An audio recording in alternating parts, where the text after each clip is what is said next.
So like I told you earlier when I was reading, I want to say an interview that you did with LA Weekly.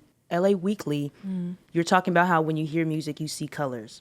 And this is called Synesthesia. Synesthesia. Now, y'all, I've been practicing this word for like the last 3 hours and still didn't get it.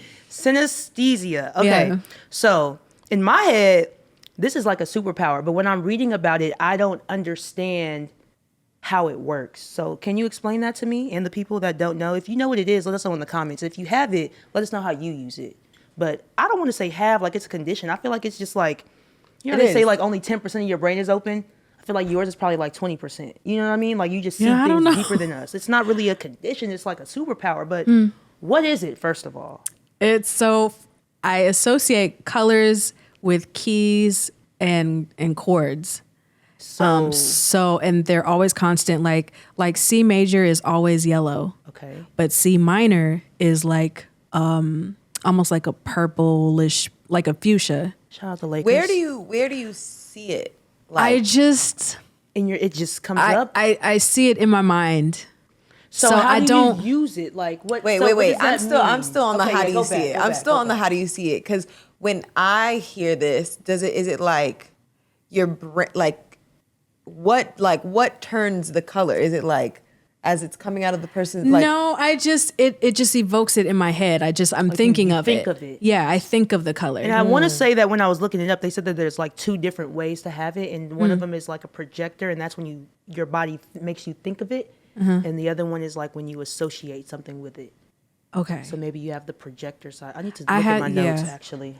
I haven't delved that much into it. I should. Think of I was just so interested, and I'm like, note. how does this even? Yeah, so I want to know how you use that though. So is it like a tool that you use when you're creating your music, or is it just something that you see? Definitely. So I use it for like the mood. Okay. Because every key is different, which creates a different color, and every color is a different mood.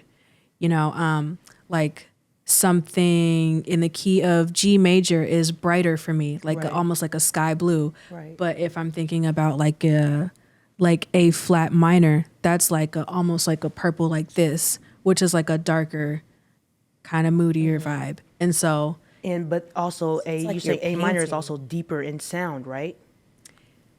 Yeah. Like is it scarier sounding? So a deeper color would be with not scarier necessarily, but just the darker colors tone. match with the darker tones. That's It's like you're painting while you're singing. Like that's. I've heard multiple people so say crazy. Pharrell, Beyonce, and you said a mathematician. I can't.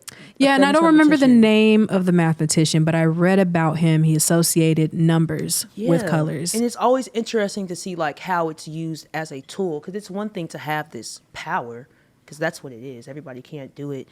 And to see how you use it, that's the part that was interesting to me. I'm like, because I don't know what it is. Yeah. And I'm like, when I see the number 9, I just see the number 9. I wish I could see like the color purple. I didn't know that this was a thing. I didn't know it had a name to it, but I remember being younger and hearing songs in the key of like C major, and it would always evoke the color yellow in my head. So I remember asking my dad, we heard a song on the radio and I was trying to remember it. And I was like, the only way I could describe it was the yellow song. I was like, what's that yellow song? Wow. And my dad was like, That's what are you so talking wholesome. about? I was like, what's that yellow song? Wow, that's amazing. Not only that, I'm so really she has this superpower, but also sings in perfect pitch. Like, be so serious. just blessed overall. What does perfect pitch, like having perfect we had this pitch, conversation last really mean? I'm not sure if I have the technical definition down, but being able to identify a key or a note without any outside source, like everything is internal. You're able to determine. So if I sing a note right now, you could tell me what key it's in. Yeah. Can you hear what key somebody talks in? No, I'm not that crazy. I'm not that crazy. Now I'm about to say. So you could like tune the hell out of a guitar. Yeah, like I Do could you tune play any instruments? I'm learning guitar now. Okay. A little bit, so I'm keeping my fingernails short. Okay. I can play some piano. She could tune the hell out of a guitar. You know what? And I was wondering, like, if you weren't, let's say you weren't born into the family you were born into, what do you think you'd be doing something outside of music? Like, what do you think you'd be doing outside of music? But like, now that I feel like it has nothing to do with the people that, God gave you that talent, like, and the family around you just helped you. Helped it? Mold. Did I say helped it? See, sometimes my thoughts be moving faster than my tongue. It's all good. Okay. You always talking shit about me. No, anyway, but we're going to each other because I don't be pronouncing anything correctly. Rerouting my thoughts. Rerouting. But no, I feel like, what was I saying? Yeah, I feel like God just gave you a gift, and the family that you were birthed into on both sides just helped mold the person that you are. And I think that's amazing. Like, just Thank you. I'm really just sitting here like speechless right now, in shock. R&B only.